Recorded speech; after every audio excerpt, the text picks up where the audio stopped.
for Tibet! Freedom for Tibet! Freedom for Tibet! Freedom for Tibet! Freedom for Tibet! Freedom for Tibet! Human right in Tibet! Human right in Tibet! Human right in Tibet! Human right in Tibet!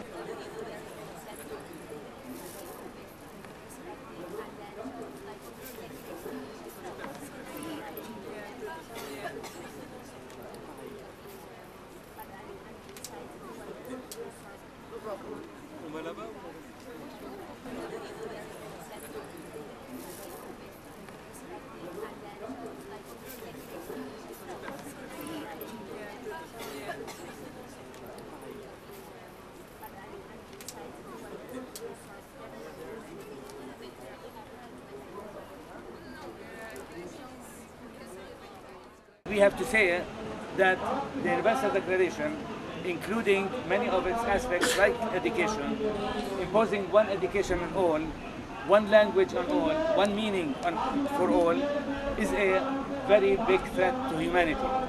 I wonder about the concept of right being something universal. For me, I think it's a relief. To have a concept that's universal, for me it's a relief. Being somebody who's not very conformist, but to have a concept of right and some human values that would be universal, I think it would make communication somehow easier. मैं ये महसूस कर रहा हूँ कि मेरे दिमाग में मेरे अधिकार को लेकर के इतनी लड़ाई मची है, इसलिए मैं बाहर भी अधिकारों की लड़ाई को महसूस कर रहा हूँ। और मुझे ऐसा लगता है कि जहाँ अधिकार है वहाँ लड़ाई है। अगर दुनिया में ये ह्यूमन राइट, ये चाइल्ड राइट, ये वुमेन राइट, ये एनिमल राइट, ये ट्री राइट, ये 50 तरह के राइट्स जब तक शब्द के रूप में भी रहेगा तब तक झगड़ा रहने वाला है। अगर हमको कहीं डिसॉल्व करना है तो ये राइट के कॉन्सेप्ट को डिसॉल्व करना है।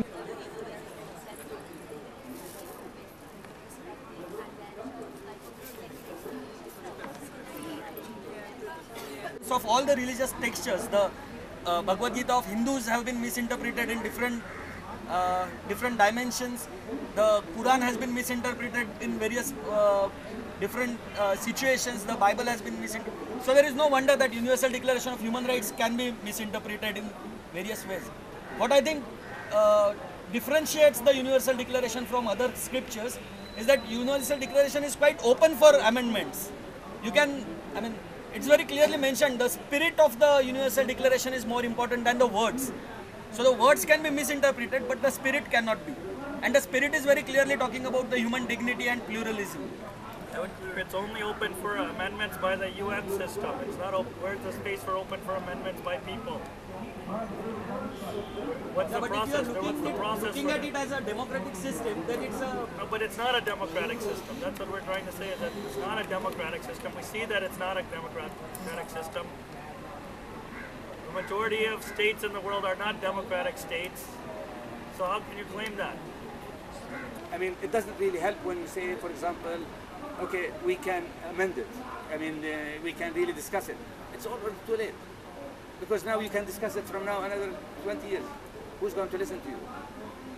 See? But if from the very beginning, the respect for you, that we will not declare it until we hear from you, or you say, I have no problem with it, or we don't hear from you, which means an acceptance, it's a different story.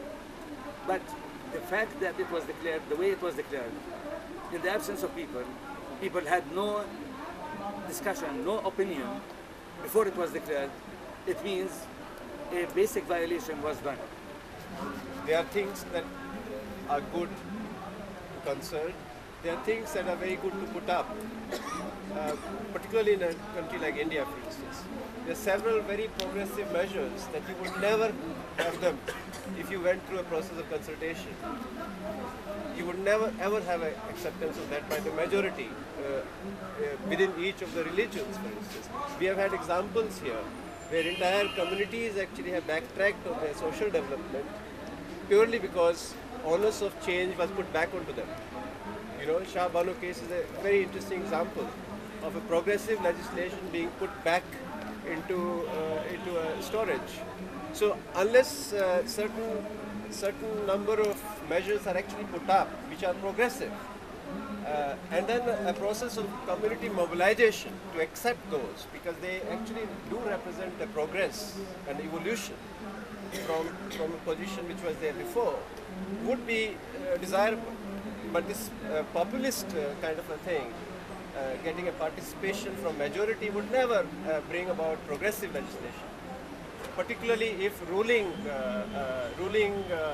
the power situation is male dominated, high caste dominated, rich dominated.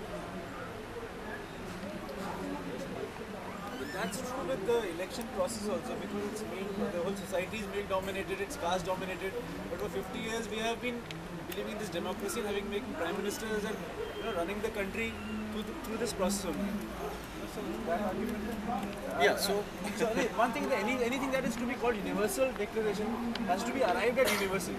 If you cannot arrive at it, then don't say it's universal.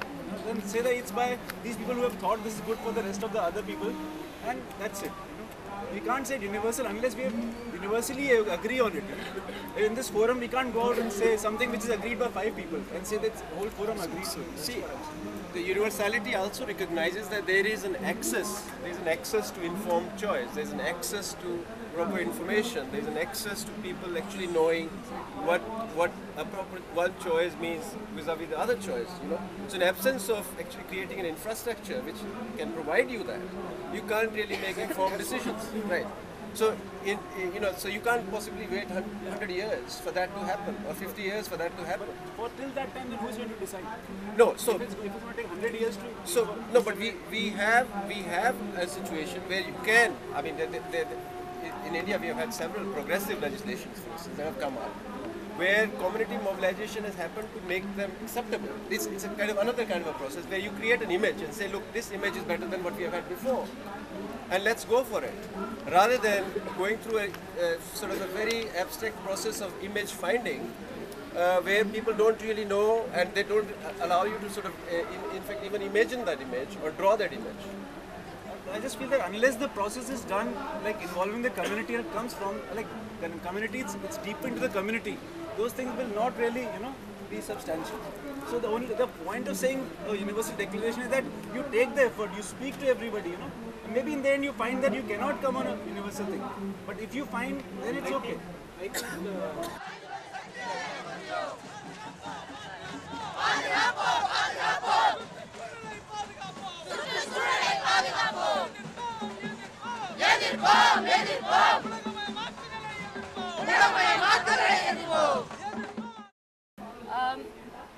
A question that comes to my mind is that we're talking about diversity and communities. What kind of dependence on the state or other institutions does a declaration like this create? And instead of giving people power, how is it taking the power away from people to be able to make their own decisions about their lives within their own communities? I would see something like this actually being a process of disempowering people more, because it takes away their own respect and their own faith in their own mechanisms of doing things.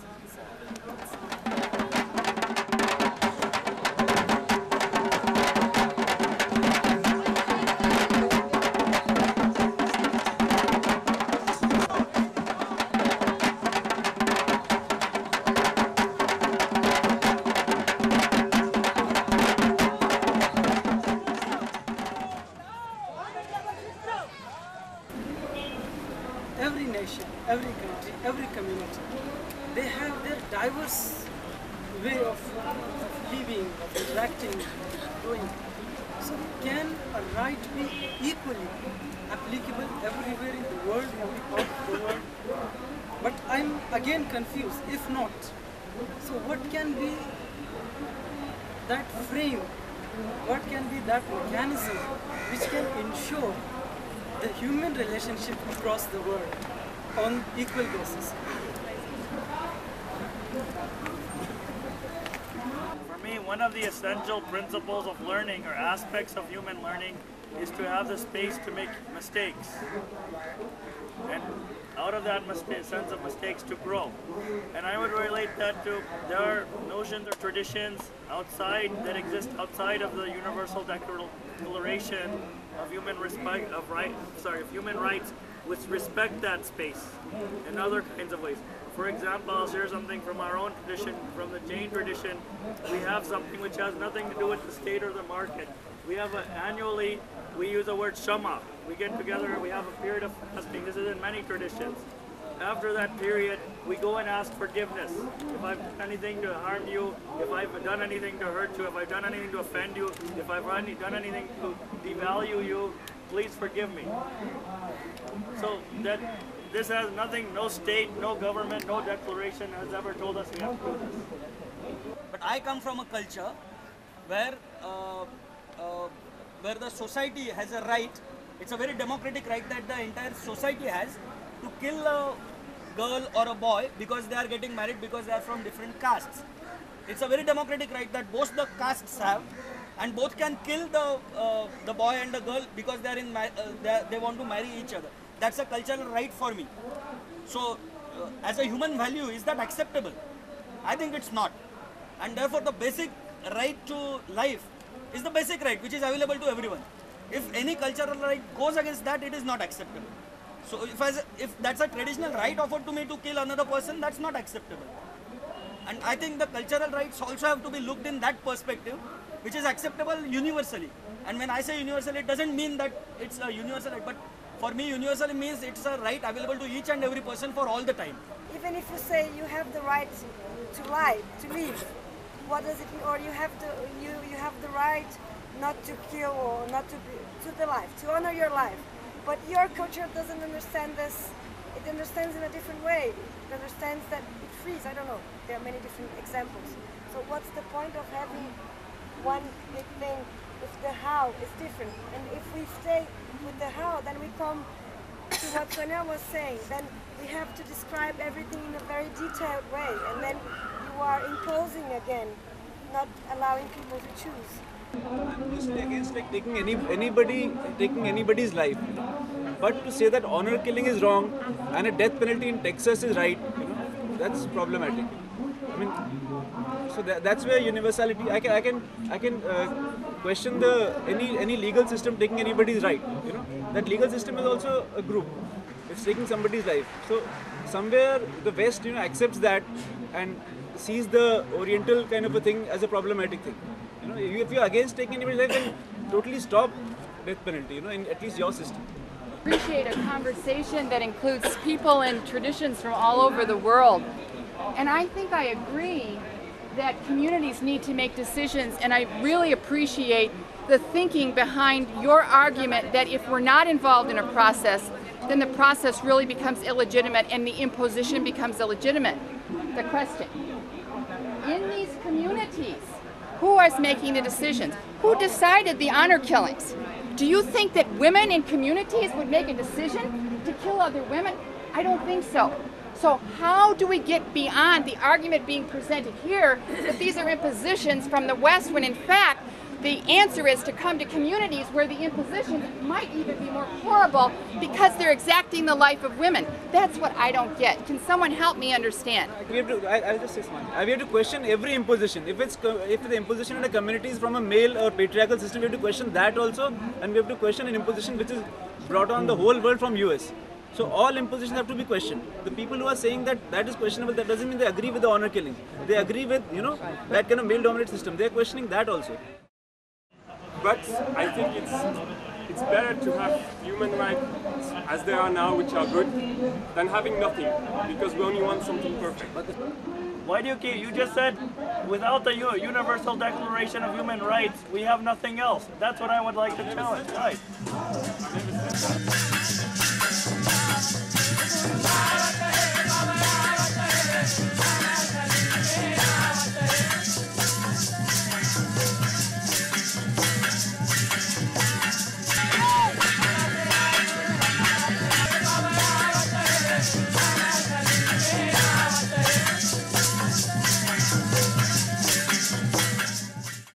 So the United States takes the position that yes, we recognize civil rights to vote, to assemble, to have free speech, to have free press, and freedom of religion, but rights to work, rights to food, rights to clean water and clean air, rights to education, we do not recognize. the fact that the United States, the leading imperialist nation in the world, has decided not to recognize the UN Declaration of Human Rights and to ratify its conventions is a good argument in favor of the UN Declaration of Human Rights. If the US doesn't recognize it, there must be something good about it. And I mean, I wanted really to comment also on some of the words that have been used. For example, the word democratic, like you were saying, and the word progressive that you were talking about. I mean, these are words that can have so many different meanings. And so by using them, it doesn't really help. Or by using, you know, the logic that because America is against something, therefore there must be something, you know, that was a good argument. Good in it. I mean, also, you know, if America takes a position against AIDS, that doesn't mean we can conclude that AIDS is good for people.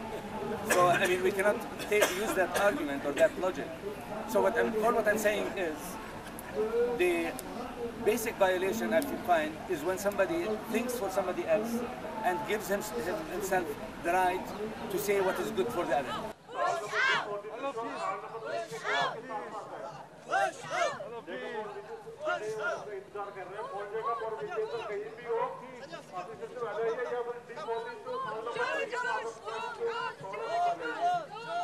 And I really see the Declaration of Human Rights and the UN Commission on Human Rights is just a way that the people in those communities and in oppressed communities everywhere can go and explain their situation to the world community about what is happening to them. Without the language of the Universal Declaration of Human Rights and the UN Commission, they could not go tell the international community that rape is being used as a weapon of war. They could not tell the international community about what is happening in their oppressed communities.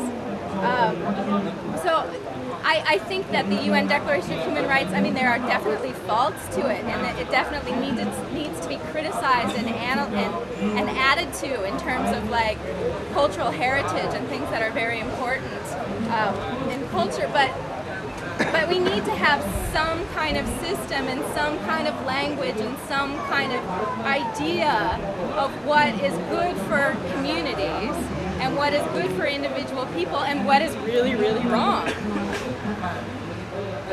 Like, I don't think that this is going to be correct through the Human Rights Declaration.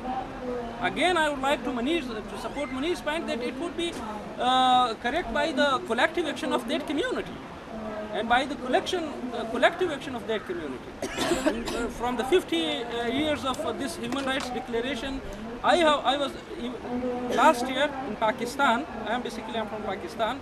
Last year in Pakistan, when we were continuously using this human rights and right-based approach in communities and raising this kind of awareness on in the perspective of human rights, you know that the ratio of bride burning is raised up 3 times.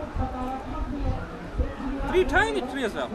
So where this declaration is preserving the issues and where it's going to address it, it is only going to be addressed by the collective consciousness, by the community, and it could be extracted from the same culture, from the same religion, and this energy could be extracted from the same community. The Universal Declaration, if the thing comes from outside, it's not going to work. Which means, again, people have no responsibility. It has to be the responsibility of people living in there. What is inside? What is outside? Yeah. In this case, the UN is outside. About the killing, it was because we accepted the UN to decide what are our rights without any consultation. It was possible for the UN to declare a war on Iraq and kill more than 500,000 children in the name of the UN, and of course Madeleine Albright said it is justifiable. Now, because the UN declared something in our name, in our absence, it was possible also to declare a war, and I'm not talking about this war even, I'm talking about the 1990 war, where the UN was the instrument not only of accepting the war, approving the war, but also approving the sanctions which ended up killing children.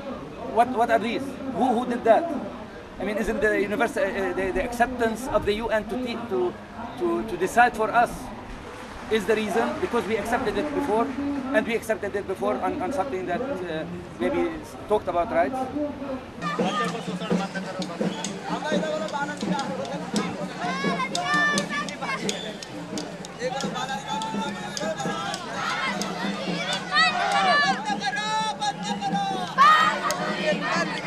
And I agree with the gentleman, it has been interfering in my life, to be honest with you. Because they told me how to raise my child, okay? When he was 5 years old, and this is my own experience, goes to school, and I say to him, drink milk, it's good for your health. And he would say, no, my right to say no, I don't want to drink milk. They taught me human rights at school, children's rights at school, okay? Read a book, no, I want to watch TV because they told me that I have the right to say no, because this is children's rights.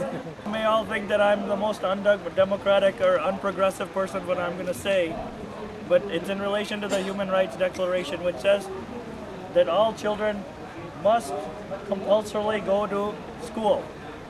It's being interpreted and enforced in that way. In India, a law has been passed with that spirit that any parent who chooses not to send their child to school will be fined and will be maybe in future subjectable to be sent to jail, will be denied other rights, other privileges from any dignity.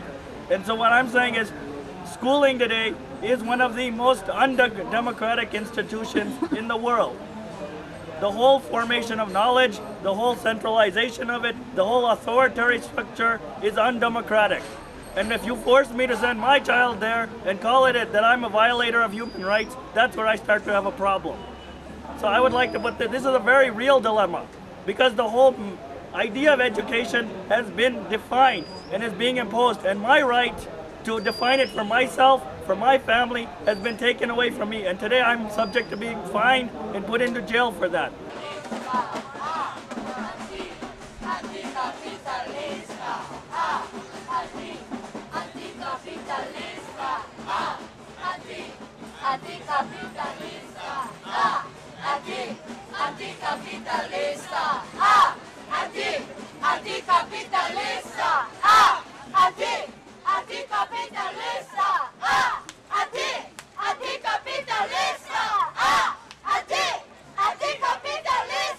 I was feeling like somehow there and somehow here, because I am trying to make my argument that whether I'm in the favor of Human Rights Declaration or I am against of it. What I would like to say that, and further the Munir's point, that this Human Rights Declaration is an instrument of the entire global system, which is supported and framed through a realm of complex institutional mechanism.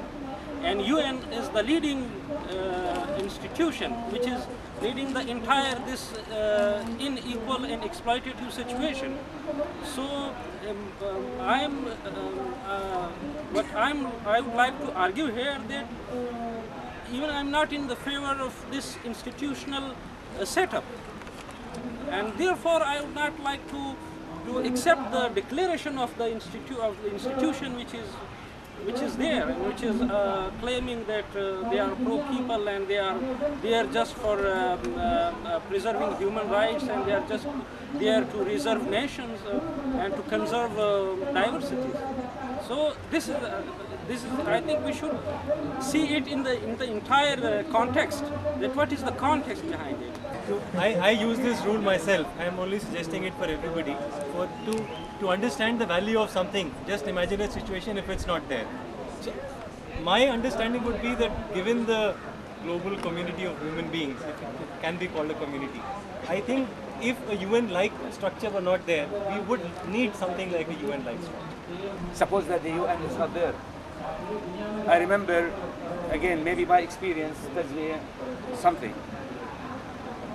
I remember that like some people in Palestine, in the West Bank in that particular time, you know, that it is better to have any kind of structure rather than not have any kind of structure, because then people will kill each other.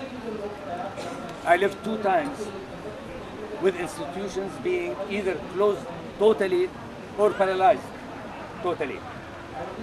The first was in the 70s, and the second was the first Intifada, when Israel closed all institutions, schools, universities, courts, everything.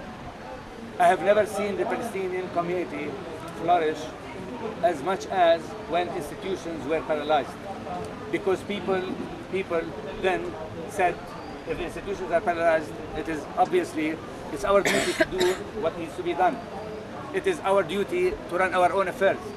And it is amazing how much people can do when they have the responsibility of thinking, of deciding, of being consulted, of, you know. I think we have been conditioned in such a way that we think that other institutions are going to take care of us, instead of thinking that we ourselves can, by just entering into dialogue, can solve our problems.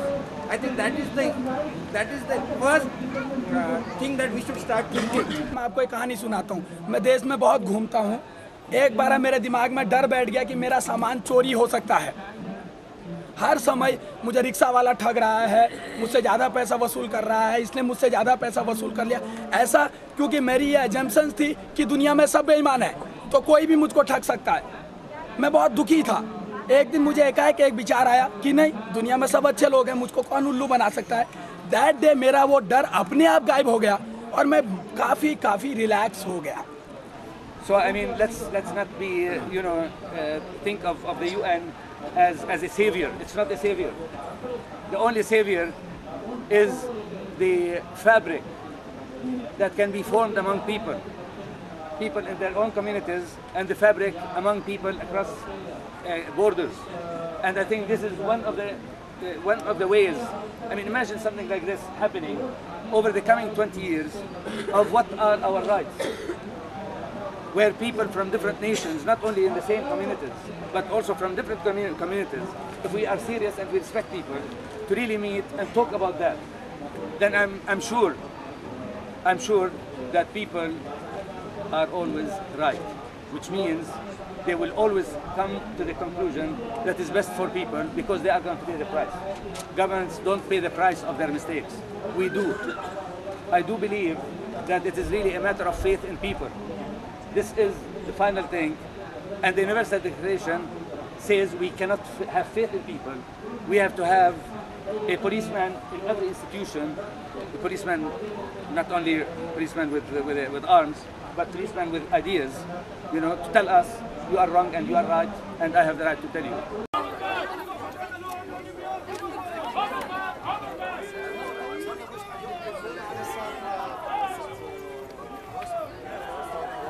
And we had, I think, been all enriched by all the different views.